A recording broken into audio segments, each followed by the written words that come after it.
মনে আছে মৃত্যু দেখে দেখে আল্লাহর কাছে যাচ্ছে।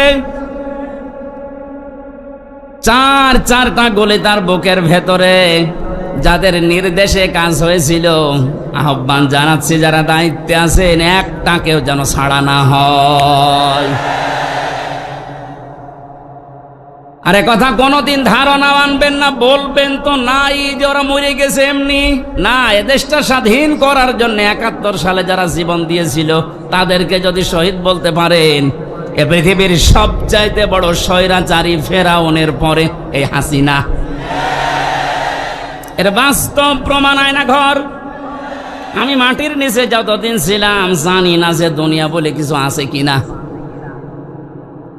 আমারে যারা নিয়েছিল রিমান্ডের নাম করে নিয়েছে তো, অথচ নিয়েছে তো মাটির নিচে। এত কঠিন অবস্থায় রেখেছিল, এত অসহায় হচ্ছিল মনে নিচে কে, যে আল্লাহ পৃথিবীতে তুমি ছাড়া মনে হয় আর কেউ নেই। কারণ আমি বিচ্ছিন্ন ছিলাম দুনিয়া থেকে। আমি তো তাও মাত্র 3 বছর, আর ব্যারিস্টার আরমান 8 বছর। আপনি কল্পনায় আনতে পারেন যে একজন মানুষকে মাটির নিচে যে ঘর এখন দেখা যাচ্ছে, এখানে 2 দিন 5 দিন 10 দিন না 8 বছর একটা মানুষ থাকলো কি করে? এটা টুরিস্ট প্যালেস হিসাবে আমার মনে হয় যারা দায়িত্বে আছে অন্তর্বর্তীকালীন সরকারের, তাদের উচিত হবে এটা রেখে দেওয়া। তামাম দুনিয়ার মানুষ সেটা আসবে, দেখবে আর বুঝবে যে বাংলাদেশে একটা জালেম ছিল। এর সাথে যারা জড়িত প্রত্যেকের ওইভাবে করে শাস্তি দেওয়া দরকার। অনেকে বলছে না মাফ করে দেন, না মাফ করার কোনো বিষয় এখানে নেই। কিসের মাপ?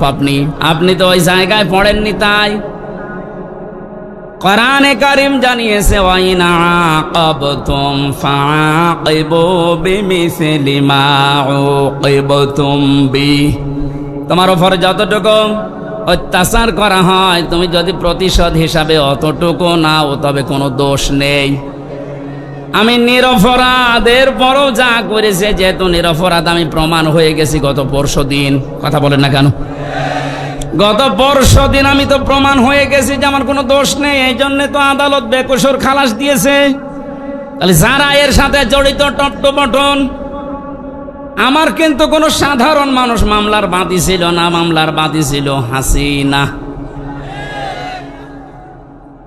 ও জেনে শুনে কাজ করেছে। আমার মতো 1 জন 2 জন না, হাজার হাজার আলেম আমার সাথে জেলখানায় সারা বাংলাদেশে। আমি গণনা পেয়েছিলাম, আমার সাথে প্রায় 120 জনের উপরে ছিল, সারা দেশে মিলে কয়েক হাজার। জানা শোনার পরে যারা ভুল করে অবশ্যই তারা অপরাধী, আর অপরাধীর শাস্তি হবে মাস্ট বি। চারিদিক থেকে আপনি একটু কথা বন্ধ করুন। কত মানুষ দেখেন তো কি কষ্ট নিয়ে দাঁড়িয়ে আছে, মেয়েরা ভাইরা। মুসাফির অবস্থায় আছি, মাজলুম অবস্থায় আছি, এবং এখনো আমি 3 বছর জেল খাটার পরে স্বাভাবিক হতে পারি না। এখনো পর্যন্ত আমি অসুস্থ। স্বাভাবিক হতে আরো সময় লাগবে। সুতরাং আমি এখনো অসুস্থ। নবীজির হাদিস অনুযায়ী অসুস্থ মানুষ, মুসাফির মানুষ এবং মাজলুম মানুষের দোয়া আল্লাহ ফেরত দেয় না। এই হিসাবে আশা নিয়ে আমি মোনাজাত করছি, মহান আল্লাহ যেন সাতক্ষীরার মানুষদেরকে মাজলুম হিসাবে গ্রহণ করে তার বানানো জান্নাত দান করেন। সামনে বসা মুসলমান ভাইরা, পর্দার আড়ালের সম্মানিতা মা এবং বোনেরা, আর পর্দার আড়ালে নেই, এসব বাইরে চলে এসেছে। তারপরেও যতটুকু পারেন আপনারা, যেহেতু পর্দায় থাকার জিনিস, একটু চেষ্টা করেন। আপনারা আলাদা কিছু বানাননি ওদের জন্যে, সে জায়গা শেষ হয়ে গেছে।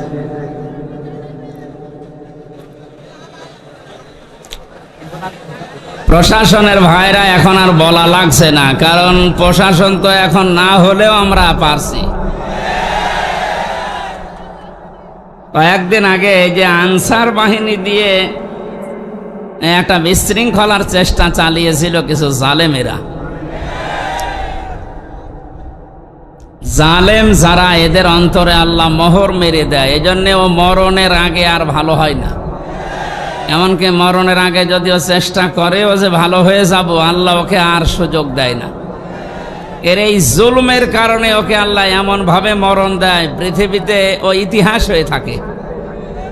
আলা ইয়াহসাবান্নাল্লাযীনা কাফারু আন্নামা নুমলি লাহুম খায়রুল লিআনফুসিহিম ইন্নামা নুমলি লাহুম লিয়াজদাদু ইসমা ওয়া লাহুম আযাবুম মুহিন। কোরআনে কারীমের সূরা আলে ইমরানের ভেতরে আছে, এটা 178 নম্বর আয়াত। আল্লাহ তাআলা বলেন, ওয়ালা ইয়াহসাবান্নাল্লাযীনা কাফারু আন্নামা নুমলি লাহুম খায়রুল লিআনফুসিহিম। হে নবী, যারা কাফের এ মানুষগুলো মনে করে আমরা ক্ষমতার চেয়ারে বসে আছি, আল্লাহ মনে হয় আমাদেরকে ভালোবেসে কল্যাণের জন্য রেখে দিয়েছে। ইন্নামা নুমলি লাহুম লিয়াজদাদু ইসমা, অথচ আমি আল্লাহ ওদেরকে সমস্ত ক্ষমতা বা চেয়ার বা টাকা পয়সা অর্থ সম্পদ দিয়ে রাখি এই কারণে যেন ওদের পাপের মাত্রা পরিপূর্ণ হয়ে যায়। আমরা তো কোরআনের এই আয়াতের সাথে বাস্তবতা মিলিয়ে দেখছি, অনেক কাফেরের জালেমের মানে পাপ পরিপূর্ণ হয়ে গেছে। কত মানুষের যে বরদোয়া তার উপরে, বাইরে এখন আমি যাচ্ছি, এখন টের পাচ্ছি যে মানুষ কি পরিমাণে ঘৃণা করে এই মানুষটাকে। আল্লাহ শেষের দিকে দিয়েছেন ওয়ালাহুম আযাবুম মুহিন, এদের জন্য অপমানজনক শাস্তি আমি আল্লাহ দুনিয়া আর আখিরাতে রেডি করে রাখি। তার বাস্তব প্রমাণ এই কালামানিক, ওর বেশি পর্যন্ত নাকি জনগণ উড়িয়ে ফেলেছে।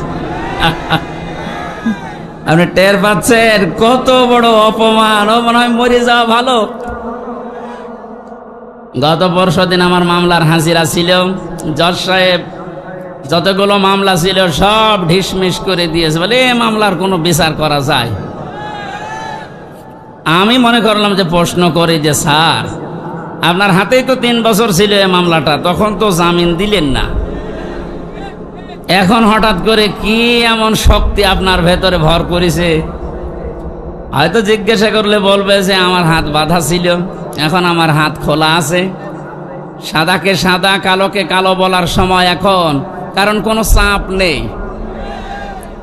ছাত্র জনতার মাধ্যমে যে বিজয় আমরা পেয়েছি, আমরা এইরকমই একটা দেশ চাই যারা যে দায়িত্বে থাকবে যেন কোনো চাপে না থাকে।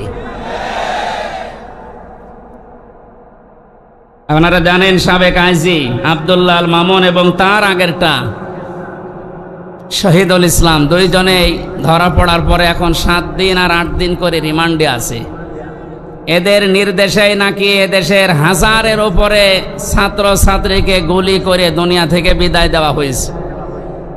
রিমান্ডে এখন এনা আমাদের যে অবস্থা করেছিল, মাটির নিচে নিয়ে কালো কাপড় দিয়ে চোখ বেঁধে, পেছনে হ্যান্ডকাপ দিয়ে ঝুলিয়ে, ডান্ডা বেড়ি পায়ে দিয়ে, দড়ি মাজায় টাঙিয়ে 11 ঘন্টা টাঙিয়ে রেখেছিল। আমার মনে হয় এদেরকে, আমার তো বিনা কারণে, আর এদের তো কারণ আছে।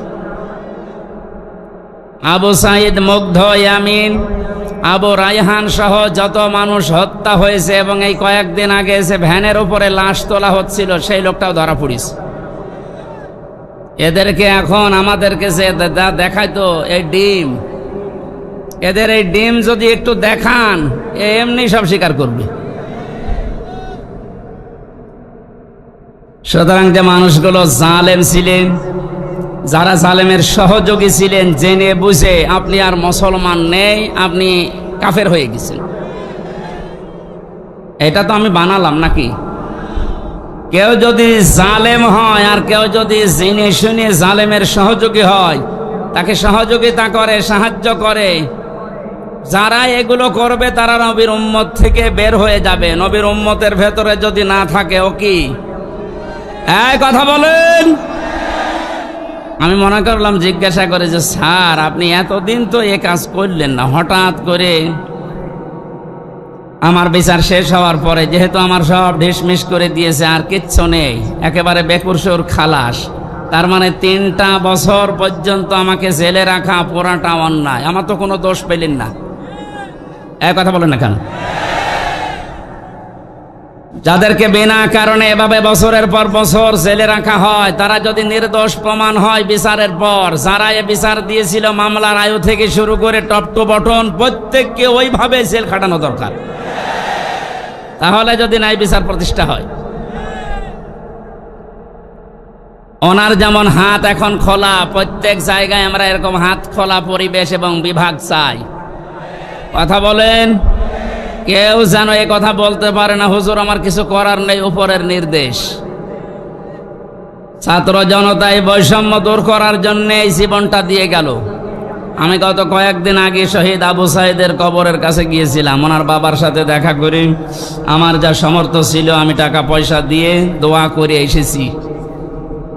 একজন এরকম না, হাজারের উপরে এই দেশে এরকম ছাত্র ছাত্রী জীবন দিয়ে গেল। এদেরকে অনেকে শহীদ বলতে চাচ্ছেন না, আপনার কপাল খারাপ। কোরআনে কারীম জানিয়েছে ওয়ালা তাকুলু লিমান ইয়ুকতালু ফি সাবিলিল্লাহি আমওয়াত বাল আহইয়াউ ওয়ালাকিন লা তাশউরুন। সূরা বাকারা 154 নম্বর আয়াত, তাফসিরে ইবনে কাসিরের ভেতরে আছে। আল্লাহ পাক বলেন, ওই মুখ দিয়ে কোনোদিন এই কথা বলবি না। শুধু একজন নাই, তাকুলু বহু বচন দিয়েছেন। আল্লাহ বলেন কেউ এ কথা বলবি না যে যারা শাহাদত বরণ করেছে ওরা মরে গেছে। মানুষ যেহেতু মুখ দিয়ে কথা বলে, এজন্য আল্লাহ মুখের উপরে নোটিশ দিয়েছেন এ কথা কোনোদিন এই পৃথিবীতে কেউ যেন না বলে। এ নির্দেশ কার? না হামজা বানিয়েছে? আল্লাহ নির্দেশ দিচ্ছে যারা শাহাদত বরণ করে, যারা শহীদ হয়, এদেরকে মৃত বলবেন না। বাল আহইয়া, বরং তারা জীবিত। ওয়ালাকিন লা তাশউরুন, তোমরা তো টের পাও না। যশোর সাতক্ষীরাবাসী খুব খেয়াল করেন, মুখের পরে মানুষের যেহেতু আর একটা জায়গা আছে, ধারণার জায়গা। মানুষ মনে মনে ধারণা করতে পারে যে লোকটা মনে হয় মরে গেছে।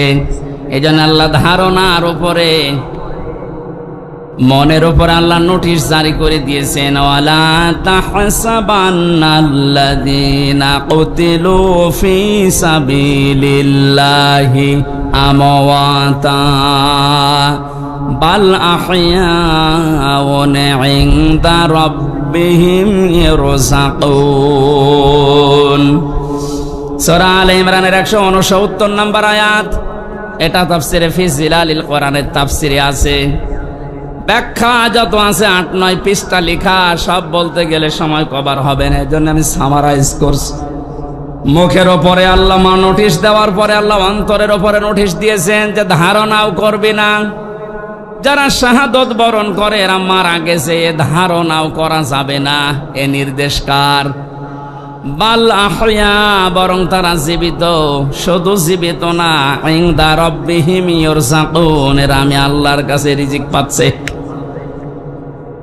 আমরা এখানে অধিকাংশ মানুষ কথা জানি, এটা হাদিস, যে দেওয়াল চাপা পড়ে মরে গেলে ও শহীদের মর্যাদা পায়। এই কথা বলছেন না কেন?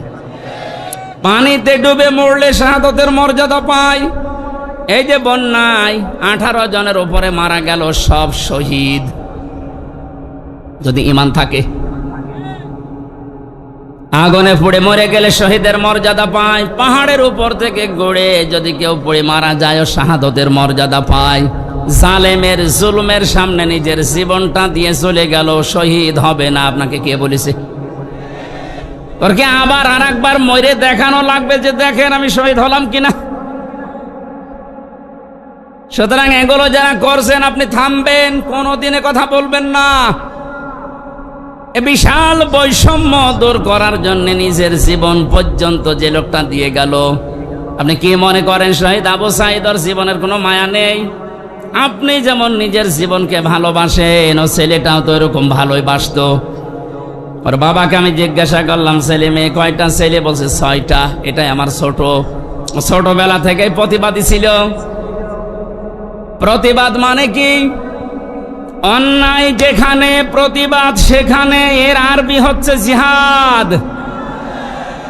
এ ছেলেটা ছোটবেলা থেকে জিহাদ জিহাদ জিহাদ এইটার ভূমিকায় ছিল। আর জিহাদ করলে আল্লাহ তাদেরকে শাহাদতের মর্যাদা দেয়। মহান আল্লাহ তার জীবনটা এত বেশি ভালোবেসেছেন, সাধারণভাবে রোগে শোকে পড়ে মরণ দেয়নি, দিয়েছে একেবারে ময়দানে। মনে আছে মৃত্যু দেখে দেখে আল্লাহর কাছে যাচ্ছে, চারটা গোলে তার বুকের ভেতরে। যাদের নির্দেশে কাজ হয়েছিল, আহ্বান জানাচ্ছি যারা দায়িত্বে আছেন, একটাকেও যেন ছাড়া না হয়। আরে কথা কোনোদিন ধারণা আনবেন না, বলবেন তো নাই যে ওরা মরে গেছে এমনি না। এ দেশটা স্বাধীন করার জন্য ৭১ সালে যারা জীবন দিয়েছিল তাদেরকে যদি শহীদ বলতে পারেন, এ পৃথিবীর সবচাইতে বড় স্বৈরাচারী ফেরাউনের পরে এই হাসিনা। এর বাস্তব প্রমাণ আয়না ঘর। আমি মাটির নিচে যতদিন ছিলাম জানি না যে দুনিয়া বলে কিছু আছে কিনা। আমারে যারা নিয়েছিল রিমান্ডের নাম করে নিয়েছে তো, অথচ নিয়েছে তো মাটির নিচে। এত কঠিন অবস্থায় রেখেছিল, এত অসহায় হচ্ছিল মনে নিজেকে যে আল্লাহ পৃথিবীতে তুমি ছাড়া মনে হয় আর কেউ নেই। কারণ আমি বিচ্ছিন্ন ছিলাম দুনিয়া থেকে। আমি তো তাও মাত্র 3 বছর, আর ব্যারিস্টার আরমান 8 বছর। আপনি কল্পনায় আনতে পারেন যে একজন মানুষকে মাটির নিচে যে ঘর এখন দেখা যাচ্ছে, এখানে 2 দিন 5 দিন 10 দিন না 8 বছর একটা মানুষ থাকলো কি করে? এটা টুরিস্ট প্লেস হিসাবে আমার মনে হয় যারা দায়িত্বে আছে অন্তর্বর্তীকালীন সরকারের, তাদের উচিত হবে এটা রেখে দেওয়া। তামাম দুনিয়ার মানুষ সেটা আসবে, দেখবে আর বুঝবে যে বাংলাদেশে একটা জালেম ছিল। এর সাথে যারা জড়িত প্রত্যেকের ওইভাবে করে শাস্তি দেওয়া দরকার।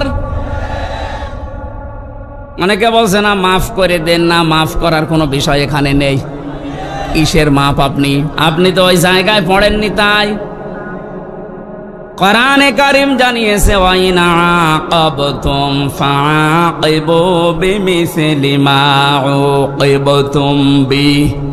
তোমার উপর যতটুকু অত্যাচার করা হয়, তুমি যদি প্রতিশোধ হিসাবে অতটুকু নাও, তবে কোনো দোষ নেই। আমি নিরপরাধের পরও যা করেছে, যেহেতু নিরপরাধ আমি প্রমাণ হয়ে গেছি গত পরশুদিন। কথা বলেন না কেন? গত পরশুদিন আমি তো প্রমাণ হয়ে গেছি যে আমার কোনো দোষ নেই। এই জন্য তো আদালত বেকসুর খালাস দিয়েছে। তাহলে যারা এর সাথে জড়িত টপটপটন, আমার কিন্তু কোনো সাধারণ মানুষ মামলার বাদী ছিল না, মামলার বাদী ছিল হাসিনা। ও জেনে শুনে কাজ করেছে। আমার মতো 1 জন 2 জন না, হাজার হাজার আলেম আমার সাথে জেলখানায় সারা বাংলাদেশে। আমি গণনা পেয়েছিলাম, আমার সাথে প্রায় 120 জনের উপরে ছিল, সারা দেশে মিলে কয়েক হাজার। জানা শোনার পরে যারা ভুল করে অবশ্যই তারা অপরাধী, আর অপরাধীর শাস্তি হবে মাস্ট বি। এই জন্য অপরাধগুলোর সাথে যারা জড়িত আছেন, আমি নিজেরটা যেহেতু ভুক্তভোগী, আমারটা বলছি, আমি তো নিরপরাধ প্রমাণ হয়েছে দেশের আদালতেই। সুতরাং যারাই জড়িত, আমার মামলার আইওয়াই মিজান থেকে শুরু করে প্রত্যেকের আমি এইরকম 3 বছর জেল চাই। এমনকি আমারে ধরার পরে আমার বাবার কাছ থেকে ওরা বিনা কারণে বলেছে 10 লাখ টাকা দেন, নয়তো 50টা মামলা দেব। বাবা আমার গ্রাম্য মানুষ, ভয়তে 8 লাখ দিয়ে দিয়েছে। আমি গতকালকে আমার মামলার আয়ুরে কল দিয়েছিলাম। আগে ওরে আমি স্যার বলতাম, আর কানকে দেখছে কান্না কাটি করে বসে, স্যার কি করা লাগবে বলেন? কি করা লাগবে মানে আমার 8 লাখ টাকা ফেরত দে। কারণ এখন তো আমার কোনো দড়ি নেই, সব শেষ।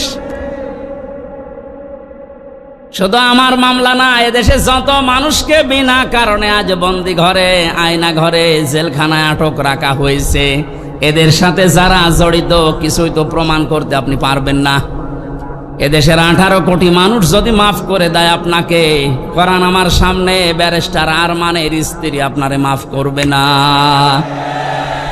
আমান আজমি কালকে লাইভ করেছে সংবাদ সম্মেলনে, যা করেছেন তার সাথে পৃথিবীর ইতিহাস পাল্টিয়ে ফেলেছেন।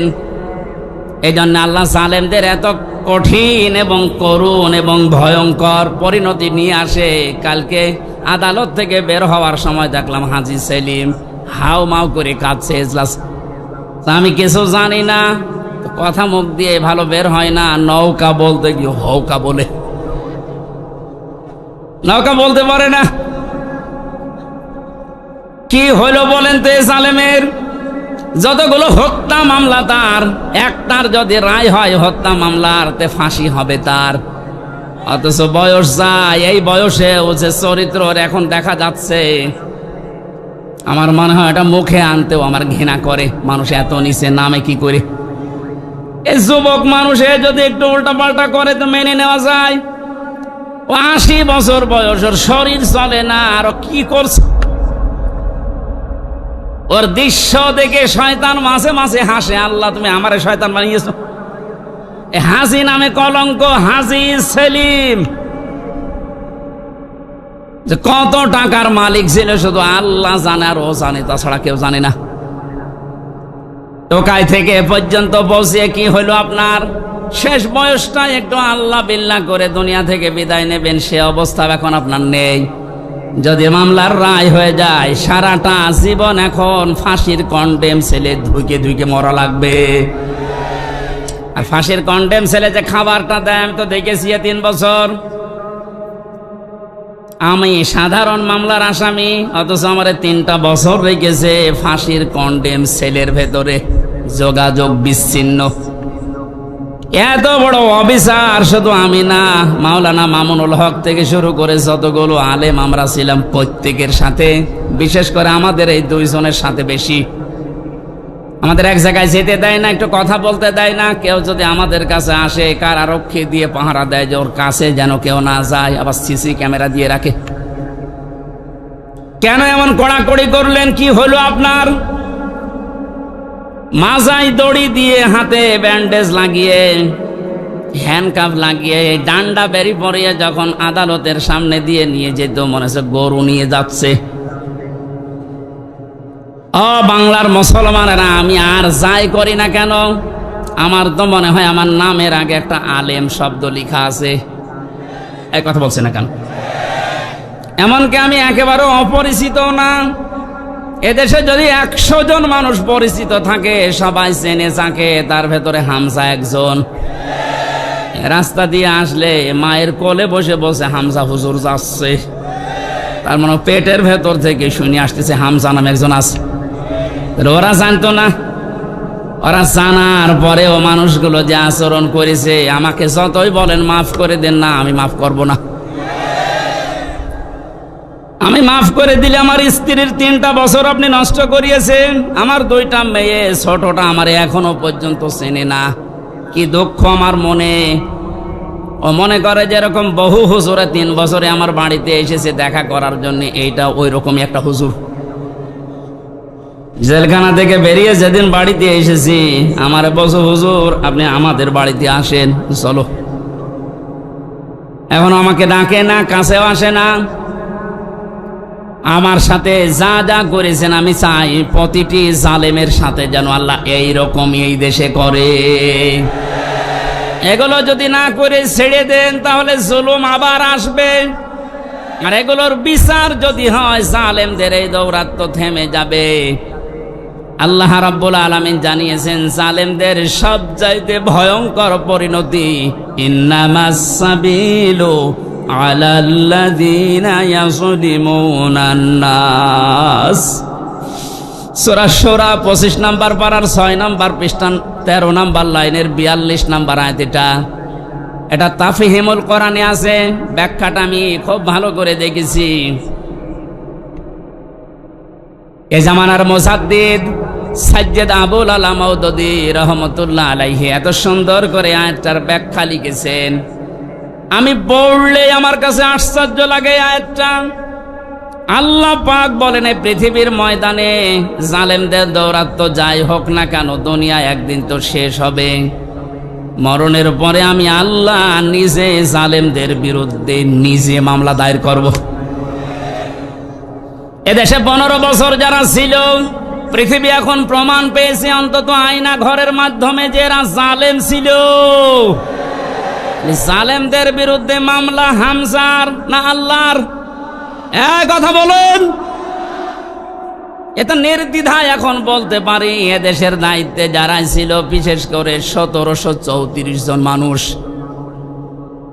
একেবারে ওই উপর থেকে শুরু করে, আমি নিষ্ঠার বললাম না, এ পর্যন্ত 1734 জন মানুষ দায়িত্ব পালন করেছে মেন জায়গায়। এই 1734 জন প্রত্যেকেই জালেম এবং জালেমের সহযোগী। এরা সব হামজার মামলার আসামি। কার? বলেন বলেন। আল্লাহর মামলার আসামি, যিনি নিজে রায় দেবেন, নিজে বিচারপতি, তিনি বাদী। যে মামলার বাদী যত কঠিন হয়, শক্ত হয় মামলা, কিন্তু এরকম ঝামেলায় পড়ে। আমি তো বলেছিলাম আমার মামলা যদি রবিউল জাহাঙ্গীর স্যারের মতো এইরকম মানুষকেও মামলা দিত, টাকা পয়সা দিয়ে কবে আমি বের হয়ে চলে আসতাম। কিন্তু এমন মানুষ মামলা দিয়েছে, টাকা তো খাবে না, কারণ টাকা খেতে খেতে আর জায়গা নেই। তার পিয়নেরই 400 কোটি টাকা। কথা বলছে না কেন? আমার কাছে আর কয় টাকা খাবে? এই জন্য সিএমএম কোর্ট, জজ কোর্ট, হাইকোর্ট মিলিয়ে আমার মামলাটা 30 থেকে 31 বার উঠেছে, এরপরও জামিন হবে না। বলেন তো কোথায় পৌঁছিয়েছে বিচার ব্যবস্থা? একটা মূল্য চুরি মামলা। মূল্য চুরি না? মূল্য চুরি করলে একটা অপরাধ হয়, আর আমার যে কিচ্ছু জানি না ওই বিষয়ে। কোন পাগল ছাগল নাকি একটা কাঁচি, ধান কাটা কাঁচি নিয়ে গেছে সংসদ ভাঙার জন্য। ওরে কালকে হাজির করেছিল কোর্টে। আমার পাশে দাঁড়িয়ে, ওই আমারে চেনো? বলছে না। আমার নাম বললে কি করি? বলছে আমারে বলতে বলিস।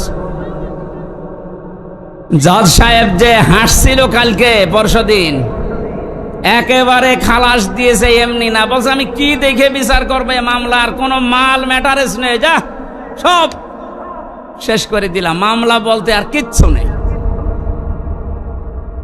অথচ কয়েকদিন আগে সিঙ্গাপুর গিয়েছিলাম।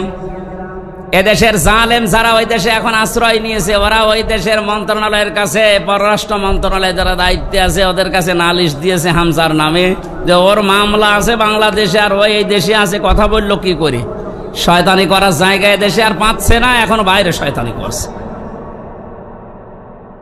মামলা যেহেতু বর্ষদিন মিটে গেছে, ওইটা এখন আমি পররাষ্ট্র মন্ত্রণালয়ের মাধ্যমেও ইংলিশে ভার্সন করে আমি পাঠাচ্ছি। এবার নেন ঠেলা। যারা উল্টা নালিশ দিয়েছিলেন, দেখবে যে না এ তো বেকসুর খালাস পেয়েছে, আদালত একেবারে সব জেনে শুনে খালাস দিয়েছে, তো নির্ভেজাল মুক্ত, এর কোনো দোষ নেই। যারা এই দোষ দেওয়ার জন্য ওই দেশে নালিশ দিয়েছে, তারা এবার বিপদে পড়বে না? যে এই দেশে আর থাকতে পারেনি, পালিয়েছে, ওই দেশেও আর পারবে না, আবার আসবে, কুকুরের মতো পিটিয়ে মানুষ মেরে ফেলবে।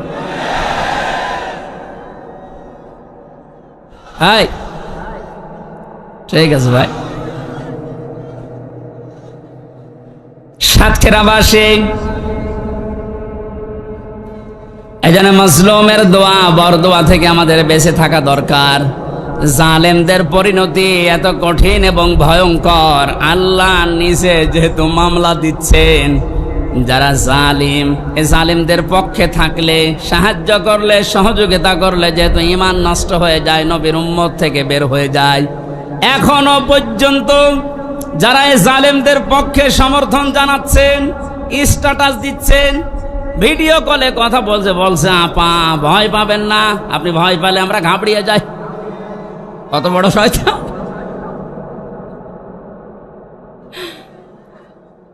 আমার তো মনে হয় ওর ভিডিওটা আমি দেখলাম, শয়তান তো আমি দেখিনি, যদি দেখতাম মনে হয় শয়তান ওইরকমই হইতো।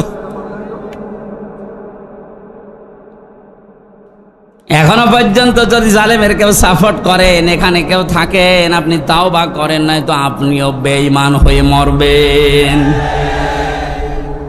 সুতরাং জালেমরা যা ভেবেছিল যে আমরা ক্ষমতা পেয়েছি, মনে হয় আল্লাহ আমারে দয়া করে দিয়েছে। আমারে যখন প্রথম সে 11 সালে 10 সালে গ্রেফতার করে, আমি সুদের বিরুদ্ধে কথা বলেছিলাম, তাই মসজিদ থেকে ধরে নিয়ে গেল যে উনি শিবির করে, শিবিরের ক্যাডার, রক কেটে বেড়ায়।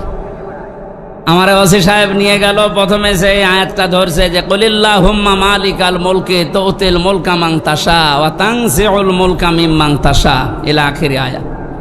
উনি টেবিলের নিচে এভাবে খাতা রেখে বাংলায় লিখে নিয়েছে, আমার সামনে বসিয়ে বলছে, হুজুর এই আয়াতটার বাংলা বলেন তো। ঠিক আছে বলছি। আল্লাহ পাক বলেন, যাকে ইচ্ছা আমি ক্ষমতা দেই, যাকে ইচ্ছা ক্ষমতা থেকে নামিয়ে দেই। এতটুকু বলার পরে বলছো, হুজুর দাঁড়ান, যা বললেন এটা ঠিক আছে? হ্যাঁ, এটাই তো কোরআনের অর্থ। হাসিনাকে আল্লাহ ক্ষমতায় বসিয়ে রেখেছে, এটা আল্লাহ রেখেছে, আপনারা ঝামেলা করেন কেন? কোথায় টান দিয়েছে দিকেছে, কত বড় মুফাসসির।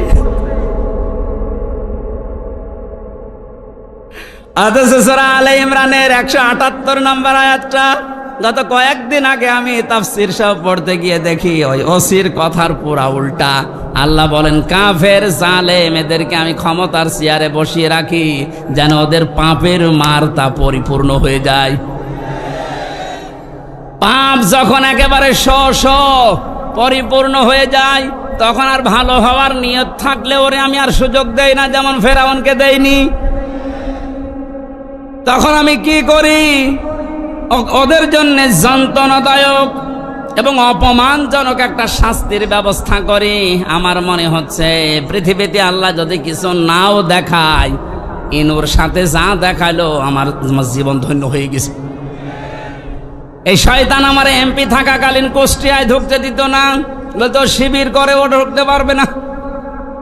এই যে হানিফ, আমার চাচা, নিজের চাচা আমারে দাওয়াত দিয়েছে খাওয়ার জন্যে, যদিও সে আওয়ামী লীগের চেয়ারম্যান। আমি খাবার খেতে গেছি, ওপর থেকে ওরে কল দিয়েছে, হামসাকে কেন আনলেন? বলো আমার ভাইয়ের ছেলে ভাতিজা, ওরে ডাক দেবো না। বলে না, আওয়ামী লীগ করলে কোনো শিবির জামাতের লোককে বাড়িতে খাওয়ানো যাবে না। আপনি কোথায় পৌঁছিয়েছিলেন? আপনার এই কারণেই তো আল্লাহ এত নিচে নামিয়েছে। এখন কুষ্টিয়ার বর্তমান যে অবস্থা, কান খাড়া করে শোনেন খুলনার বিভাগের মানুষেরা, কুষ্টিয়া আমাদের শেষ জেলা, এই বিভাগের যা করেছে আমি যতটুকু দেখতে পাচ্ছি এখন কুষ্টিয়ায়, এই যে দুইজনের নাম বললাম, এরা যদি একা একা বের হতে চায়, মানুষ পিটিয়ে মেরে ফেলবে। পুলিশ নিয়ে বের হয়েছিল আদালতে, তাও মানুষ ডিম নিয়েছে, লাথি দিয়েছে। আর একা একা থাকলে মানিকের মতো বিসি কেড়ে নেবে।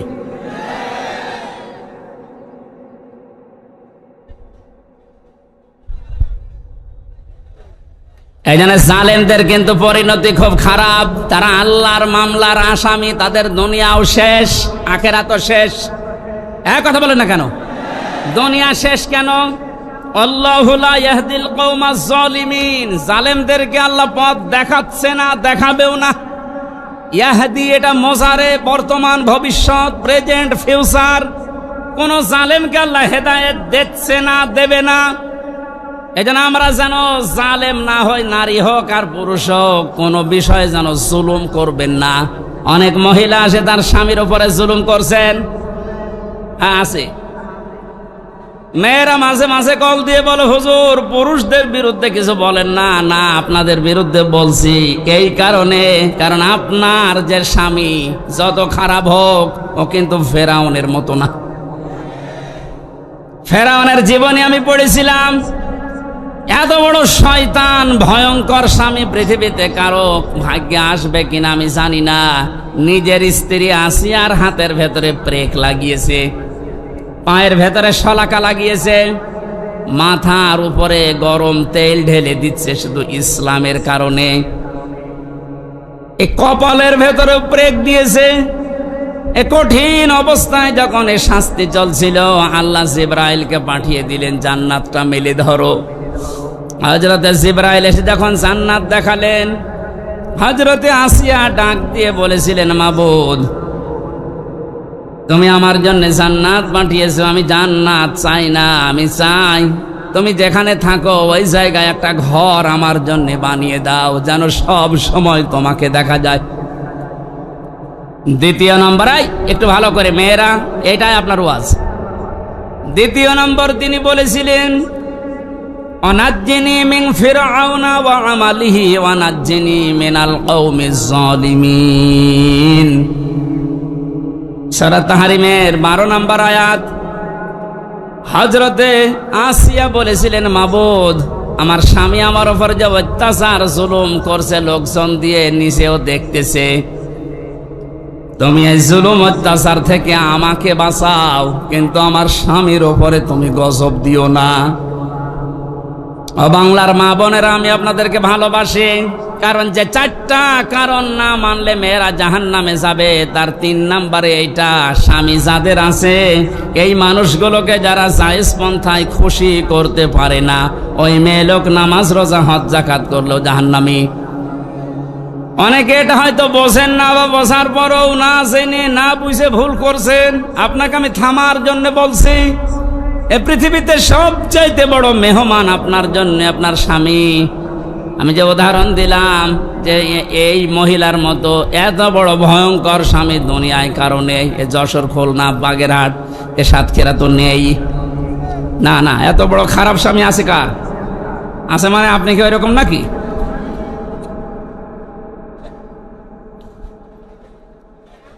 এত বড় শাস্তি দেওয়ার পরেও তিনি যদি বরদোয়া না দেন স্বামীর জন্য, আর আপনার একটা সাবান কম হয়ে গেলে, শাড়ি কম হলে আপনি বরদোয়া দেন। স্বামীর বাড়িতে এসে যে কষ্ট স্বীকার করছেন, মনে করবেন আমার সাদগা দেওয়ার সওয়াব হচ্ছে প্রতিনিয়ত।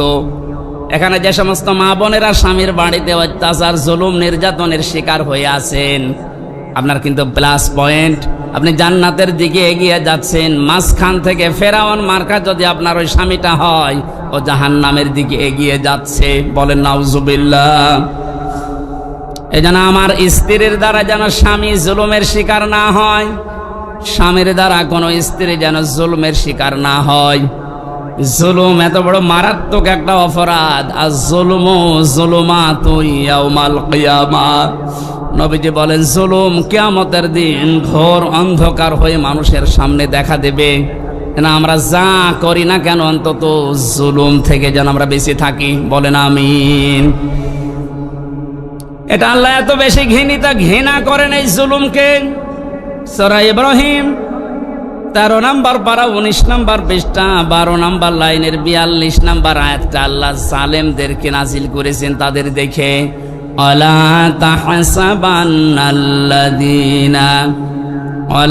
তাহসাবান্নাল্লাহা গাফিলান আম্মা ইয়ামালুজ জালিমুন। রব্বুল আলামিন বলেন, নবী আপনি কি মনে করেন যে জালেমদের সম্পর্কে আমি কোনো খোঁজ খবর রাখি না? আমি সব চাইতে বেশি খোঁজ রাখি জালেমদের কাজের উপরে। এই জন্য জালেম বিদায় নিয়েছে। কিয়ামত পর্যন্ত এই দেশের এই চেয়ারে যেন কোনো জালেম বসতে না পারে, সে ব্যবস্থা আমাদের এখনই করা লাগবে। আমার কথার অর্থ যদি না বুঝে থাকেন, ঝড়ি কোদাল নিয়ে আসেন। কথা বুঝতেছেন? পৃথিবীতে কোনো জালেম যেন আর চেয়ারে আসতে না পারে, সে ব্যবস্থা আমাদের এখনই, ওই পথগুলো বন্ধ করা লাগবে। কারণ জালেম যদি আবার আসেও কিন্তু আরো ভয়ঙ্কর হবে। দরুদ আর সালাম পাঠ করে আমার আজকের আলোচনার বিষয় হচ্ছে হাসরের ময়দানে 5 ধরনের মানুষ শুধু কাঁদবে। আমি কোরআনে কারীম থেকে সূরা শুআরার 102 নম্বর একটা মাত্র আয়াত পড়ছি। আল্লাহ রাব্বুল আলামিন এই আয়াতে আমাদেরকে আফসোসের কথা জানিয়েছেন। রব্বুল আলামিন বলেন, ফালাউ আন্না লানা কাররাতান ফানাকুনা মিনাল মুমিনিন। কিয়ামতের ওই কঠিন ময়দানে যখন বিচার আচার শুরু হবে, মানুষ বলবে, আল্লাহ একটু সময় যদি আমাকে দিতে, যদি কিছু সময়ের জন্যও দুনিয়ায় যেতে পারতাম। এই কাররাতান মানে মাররাতান ওয়াহিদা, মানে একবার, একটা বারের জন্য যদি একটু সুযোগ দিতেন, শুধু যেতাম আর ভালো হয়ে যেতাম। মিনাল মুমিনিন, আমি বিশ্বাসী মমিন হয়ে তারপরে তোমার কাছে আসতাম। আল্লাহ পাক বলেন না, আজকের এই ময়দানে যত ধরনের যত শ্রেণীর মানুষ এই ময়দানে বসে আছে, দাঁড়িয়ে আছে বিচারের জন্যে, 5 প্রকার মানুষের ভেতরে শুধু কাঁদতেই থাকবে, কাঁদতেই থাকবে। এখন মিলিয়ে দেখেন তো এই 5 প্রকারের ভেতরে আপনি আছেন কিনা। 1 নম্বরে কোরআনে কারীম নাম দিয়েছে তাদের যারা কাফের। কারা কাফের? তো দেশে নেই। কোন মানুষ যদি কাফেরকে কাফের না বলে, কাফের ধারণা না করে, সেও কাফের। এই কথা বুঝতেছেন?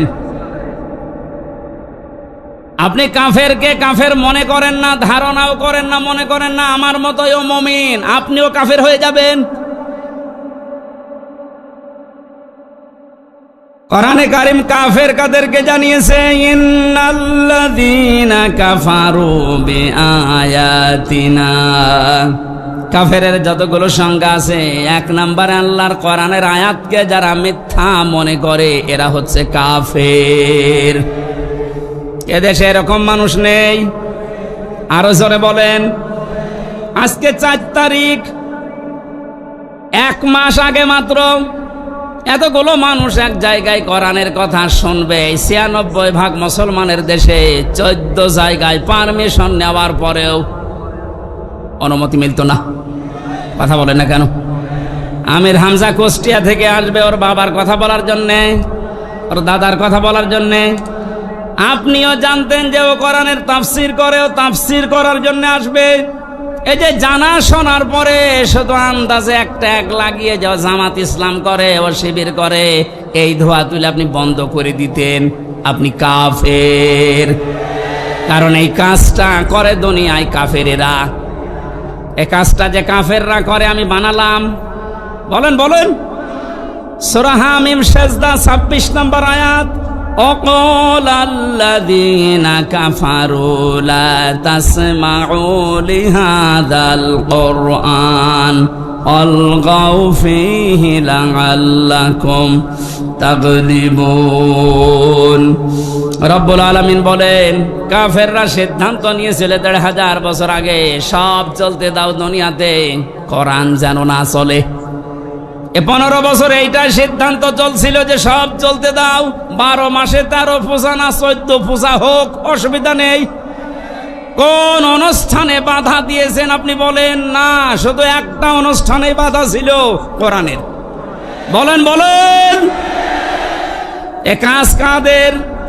কাফেরদের। কাদের? সুতরাং 15 বছরে যারা আলেমদের কাছ থেকে মাইক কেড়ে নিয়েছেন, আপনি কাফের। আপনার জন্য জানাজার দরকার নেই, কবরে দেওয়ার দরকার নেই। আপনি এমনিতেও জাহান্নামে যাবেন, অমনিতেও জাহান্নামে যাবেন, আপনাকে পুড়িয়ে ফেলা দরকার। কথাটা একটু কড়া হয়ে গেল নাকি? কিচ্ছু কড়া হয়নি। 15 বছর বহু জ্বালাতন করেছেন।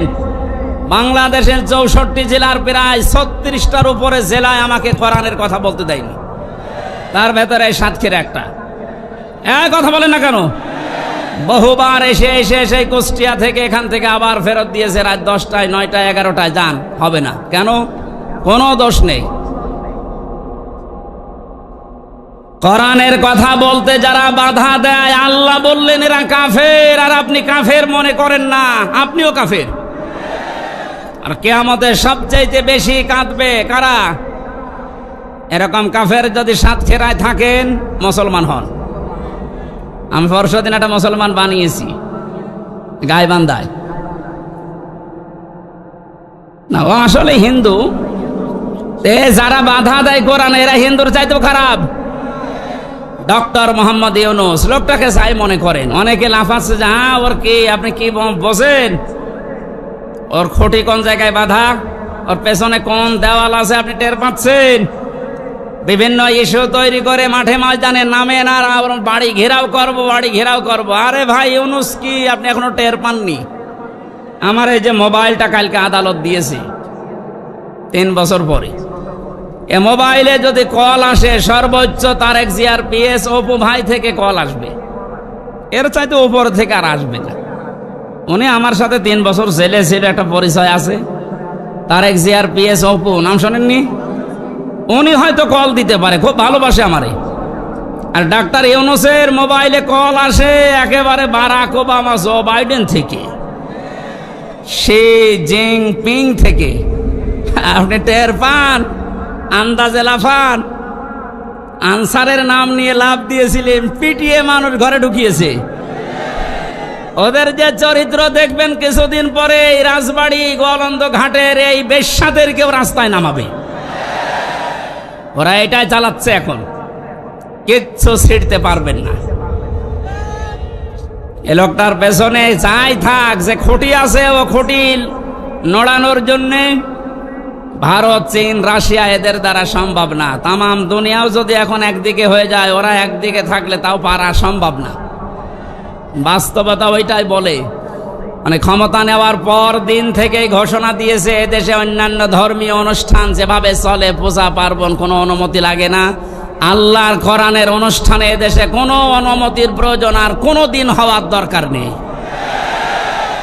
ওনার জীবনে কি আছে না আছে আমি জানি না। আল্লাহ যদি ওনাকে মাফ নাও করে, এই কথাটার কারণে আশা করছি মাফ করে দেবে। যে লোকটা কোরআনে কারিম এভাবে ওপেন করে দিতে পারে, যারা উন্নয়নের রোল মডেল করছিল, কি করেছিল তারা? তারা আরো 144 ধারা জারি করে কোরআনের আলোচনা বন্ধ করে দিত। এজন্য কাফেরদের সাথে আত্মীয়তাও বন্ধ করা লাগবে। আমার বংশের 100 জনের 98 জন এরকম ছিল। আমি ঘোষণা দিয়ে দিয়েছি অলরেডি, কারণ এরা খুব খুশি ছিল আমি জেলে থাকাকালীন। এরা খুব খুশি ছিল, আমার বাবাকে মাঝে মাঝে টিটকারি দিত যে নাও করো এবার জামাত ইসলাম। 5 তারিখের পরে ও যখন পালিয়েছে 1:30টার সময়, বিকাল 5টা বাজতে বাজতে বাড়ি থেকে কল আসছে, ভাতিজা আমরা সব আল্লাহর ওলি হয়ে যাচ্ছি। এখন আল্লাহর ওলি হচ্ছ, এর আগে কি করেছিলে? কাফেরদের জানাজা পড়া যায় যাচ্ছে। ঘোষণা দিয়েছে যারা ইসলাম কায়েম হবে এইটা চাই না, সে আমার বংশের লোক না, আমার বাবা হলেও জানাজায় আমারে ডাকবেন না। কারণ ওর জানাজা হামজানা, কাবা শরীফের ইমাম পড়ালেও জাহান্নামে যাবে। মানে কাফের যারা, এক কথাই বলছি, ইসলামের কোন বিধানকে জানার পরে যারা গোপন করে রাখে, এরাও এক প্রকার ডিজিটাল কাফের। আর এই বাংলাদেশে এটা সবচাইতে বেশি। এই কথা বলছে না কেন? 2 নম্বরে মুশরিক, এটা কঠিন শব্দ। কোরআনে কারীম জানিয়েছে ওয়াল্লাযী আরসালা রাসূলাহু বিল হুদা ওয়া দীনিল হক লিইয়ুযহিরাহু আলাদ-দীনি কুল্লিহি ওয়ালাউ কারিহাল মুশরিকুন। তিনি সে আল্লাহ যিনি তার রাসূলকে দ্বীনে হক দিয়ে, সত্যের বিধান দিয়ে দুনিয়ায় পাঠিয়েছেন। যত নিয়ম নীতি, যত ধর্ম তন্ত্র মন্ত্র আছে, সব যেন পেছনে ফেলে দিয়ে আল্লাহর দিনকে তিনি দাঁড় করায়। এসাহার মানে বিজয় করা, এসাহার মানে প্রকাশ করা। রাসূলের দায়িত্ব ছিল দুনিয়ার সব ধর্ম, সব নিয়ম নীতি তন্ত্র মন্ত্রের উপরে আল্লাহর কোরআন, আল্লাহর ইসলামকে তিনি বিজয় করবেন। আরো আসতে বলেন। এই কাজ করতে গেলে সব চাইতে বেশি নারাজ হবে, মন খারাপ হবে মুশরিকদের। এটা যে বাস্তব, এই 15 বছর দেখেছেন। ওরা শেষ পর্যন্ত না পেরে কোরআন যেন দেশে কায়েম না হয়, এজন্য নিষিদ্ধ করেছিল 1 তারিখে। আল্লাহ পুরা উল্টিয়ে 4 তারিখ আসতে আসতে পুরা পাল্টিয়ে দিয়েছে। বাংলাদেশে কোরআন কায়েম হওয়ার বিপক্ষে সব চাইতে বেশি মুশরিকরা। মুশরিক এই দেশে বেশি নেই, না না, এটা নেই বলেই তো প্রতিবেশী যারা, ওরা এই দেশকে যেন মুশরিক বানানো যায়, এই জন্য বহু কায়দায় ষড়যন্ত্র করছিল। মাদ্রাসায় ইসলাম শিক্ষা পড়াচ্ছে হিন্দু। আপনি চিন্তা করেছেন কোথায় নেমেছে? জাতিকে একটা মুশরিক জাতি বানানোর জন্য পাকাপোক্ত নিয়ম চালু করে দিয়েছিল। এভাবে যদি 10টা বছর চলতো, এ পুরা বাংলাদেশ পাল্টিয়া আমরা মুসলমান শুধু নামে থাকতাম, কামে মুশরিক হয়ে যেতাম। জাতিকে শিরিক করানোর জন্য কত পায়তারা, কত প্রকল্প হাতে নিয়েছে। মোড়ে মোড়ে মূর্তির নামে, ভাস্কর্যের নামে এই কথা বলছে না কেন? এটা যে শিরিক সেটার প্রমাণ পেয়েছে 5 তারিখে আসরের আগেই সব শেষ। আমার কুষ্টিয়ায় যেটা ছিল বিকাল 5টা পর্যন্ত, এই 1:30টার পর থেকে আরম্ভ হয়েছে, 5টা পর্যন্ত শুধু ভাঙতে সময় গেছে। শয়তানি এত শক্ত ছিল, এত টাকা খরচ করে বানিয়েছে। কি করলেন আপনি? শুধু কুষ্টিয়া না, কোটি কোটি টাকা খরচ করে সারা দেশে যেভাবে শিরিক চালু করেছিলেন, এদেশের মানুষের আর কিছু না থাক, অন্তত যাদের অল্প ঈমানও আছে এদেরকে দিয়ে আপনি শিরিক করাতে পারবেন না। এই জন্য মাত্র 3-4 ঘন্টার ব্যবধানে পুরা দেশ থেকে শিরিকের যত শিকড় ছিল সব মূলোৎপাটন করে ফেলেছে। কথা বলেন ঠিক কিনা? আমরা শিরিক করে আল্লাহর কাছে কিয়ামতের ময়দানে অঝরে কাঁদতে চাই না। আমরা আল্লাহ আমাদেরকে বাঁচিয়ে দিয়েছে। আল্লাহ যেহেতু বাঁচিয়েই দিয়েছে, ভবিষ্যতে কেউ যেন আমাদেরকে শিরিক করাতে না পারে সজাগ থাকা লাগবে। কোনো দরকার নেই মাথার উপরে কারো ছবি রাখা, ওখানে আল্লাহু আকবার লিখে রাখেন, আয়াতুল কুরসি লিখে রাখেন, শয়তান আসবে না। যদি কাউকে আপনি উপরে রাখেন, এটা কোরআনের পুরা খেলাফ। অকালিমাতুল্লাহি হিয়াল উলিয়া আল্লাহু আজিজুন হাকীম। আল্লাহ পাক বলেন উপরে থাকবে আমার কালেমা। কোন কারণে মরা মানুষের ছবি টাঙানো লাগবে ওখানে? এটা প্রকাশ্য একটা শিরিক। এটা কি? এই মুশরিকরা সবচাইতে বেশি কাঁদবে। একটা রাষ্ট্র কত বড় দুর্নীতিগ্রস্ত হলে জাতীয় মসজিদের ইমাম পর্যন্ত পালিয়ে যায়। ছোটখাটো মসজিদের ইমাম যারা জালেমদের সহযোগী তারা তো পালিয়েছে। সর্বোচ্চ মসজিদ বাইতুল মোকাররমের খতিব পর্যন্ত পালিয়েছে। দোষ না থাকলে, ভয় না থাকলেও পালাবে কি করতে? কোথায় পৌঁছিয়েছিল? আল্লাহ আমাদেরকে হাতে ধরে বাঁচিয়েছে। 3 নম্বরে আল্লাহর দরবারে কাঁদবে সবচাইতে বেশি মুশরিক, মুনাফিক। 4 নম্বরে বেদাতি। ইসলামের নাম বলে ইসলামের ভেতরে প্রবেশ করিয়ে ইসলাম বলে চালিয়ে দেয়। এটা বাংলাদেশে খুব বেশি ছিল। এই ব্রাহ্মণবাড়িয়া, কুমিল্লা এলাকায় এখন সবগুলো মাথা নিচু হয়ে গেছে।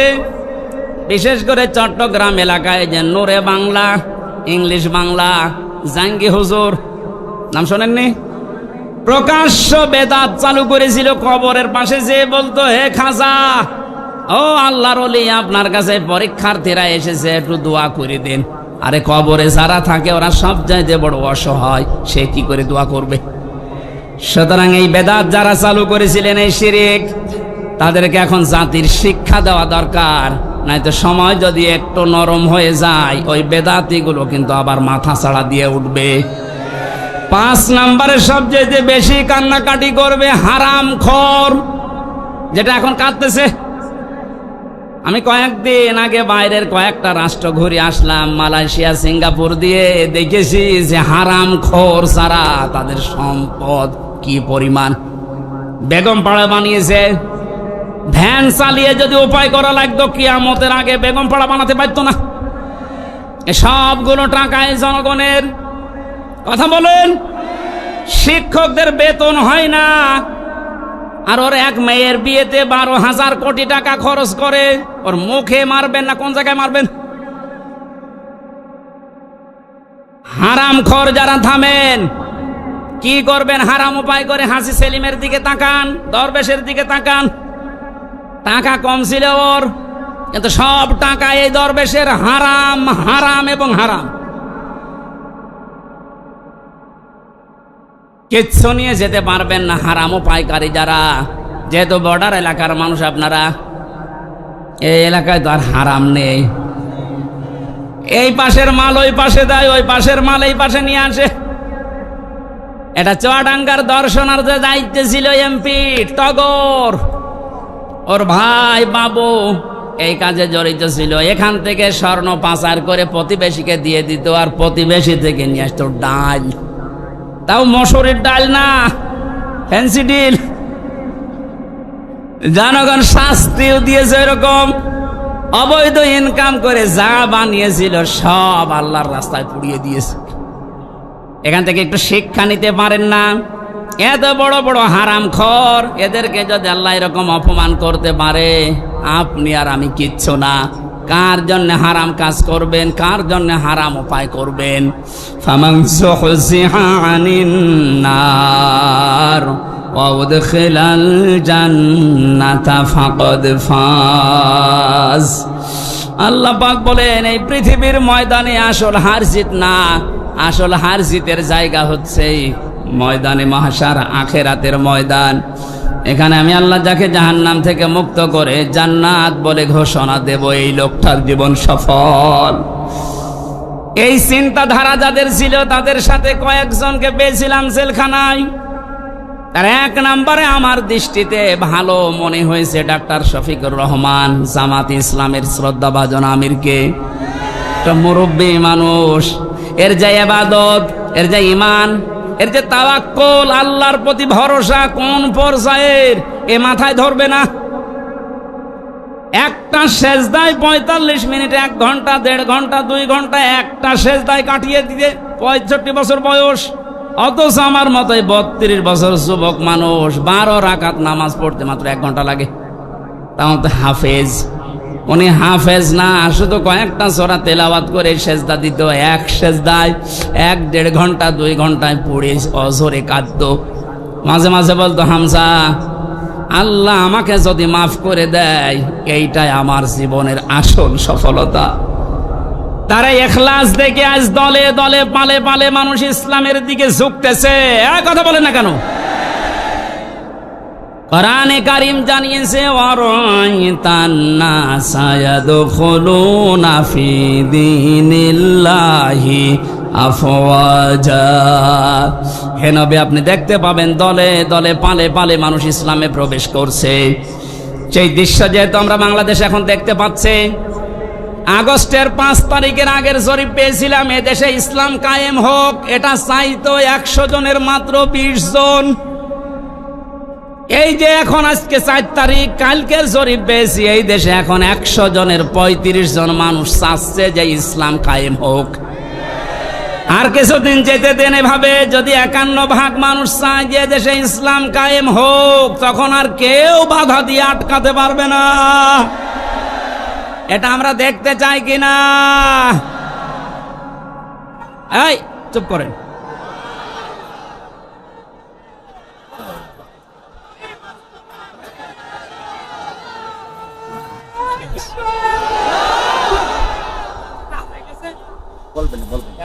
সাতক্ষীরাবাসী, আমার বয়স যেহেতু 32, আমি দেখি না। এই যে মুরব্বী যারা আছে এনারা দেখেছে এ দেশটা বাবা চালিয়েছিল, কেমন দেখা গেছে।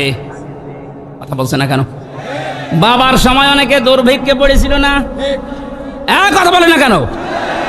স্বামী চালিয়েছিল, শহীদ প্রেসিডেন্ট জিয়াউর রহমান, তাও আমরা দেখেছি না? আমি দেখি না, ওনারা দেখেছি। চাচা চালিয়েছে, সকালে এক কথা বলতো, বিকাল আর এক কথা। যেভাবে হোক অন্তত 9 বছর আমি দেখি নাই, কারণ আমার 92 সালে জন্ম। বউ চালিয়েছে, যেভাবে হোক। ভাবিও চালিয়েছে। এখন শুধু দেখতে বাকি আছে, কোরআন দিয়ে সংসদ চললে কেমন দেখা যায়। এইটা দিয়ে দেশ চললে কি শান্তি, আপনি এখনো দেখেননি, বোঝেননি। এটা এবার বোঝার সিস্টেম আসতেছে। আল্লাহর কাছে মোসাফের অবস্থায় হাজারো মানুষ নিয়ে দোয়া করছি, আল্লাহ জীবনে কিছুই যদি তোমার ভালো না লাগে, আজকের এই দৃশ্য দেখে অন্তত এটা কবুল করো যে কোরআন দিয়ে দেশ চলছে, এটা যেন আমরা দেখে মরতে পারি। আকাঙ্ক্ষা আছে কাদের? দেখে লিল্লাহি তাকবীর।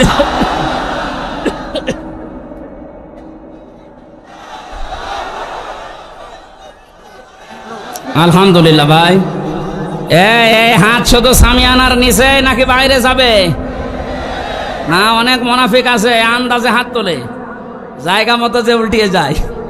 আমরা চাই যে আসুক, যেন এইটা দিয়ে সংসদ চালায়।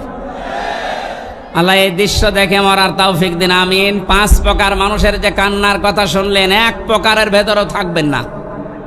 যে প্রকার মানুষের কোনো কান্না নেই তারা হচ্ছে মুত্তাকি।